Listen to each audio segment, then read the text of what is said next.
The legal recognition of the new Vietnam Mennonite Church last year was a great, joy-filled gathering. This group now consists of 90 congregations with more than 6,000 believers. The road to this celebration has been long. It was 1957, more than 50 years ago, when Eastern Mennonite Missions first sent workers James and Arlene Stauffer to Vietnam. For the next 18 years, the mission team reached out in work and witness. Then the Vietnam War ended.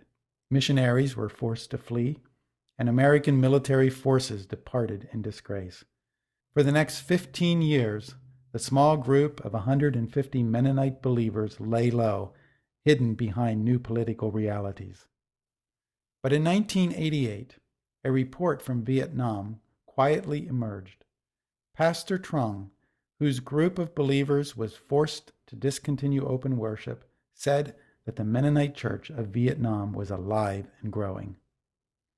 By 1995, political relationships between the U.S. and Vietnam were thawing.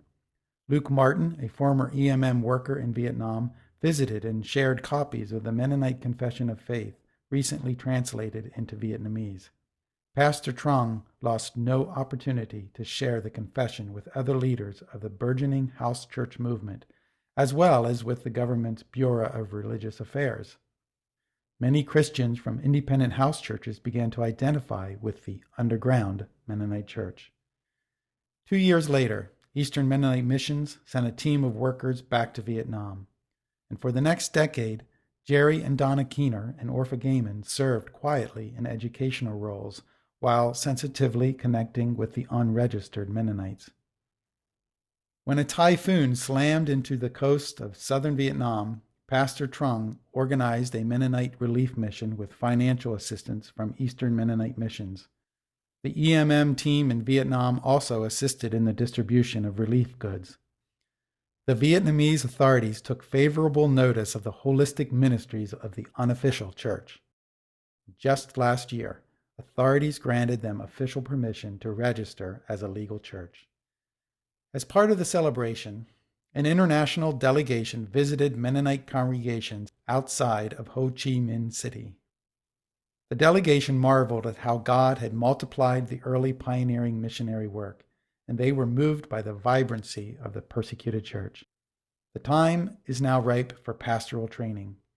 Eastern Mennonite Missions worker Jerry Keener co-leads a consulting team on theological education in Vietnam. He is now also able to hold regular training sessions for the dozens of Mennonite pastors who are eager for more effective biblical and pastoral training. Against great odds, Pastor Trung and many others have led persistently for more than 20 years to see this new day of freedom and multiplication for the Vietnam Mennonite Church. Pastoral training in Vietnam is one more way that Eastern Mennonite Missions is, together with Christ, transforming the world.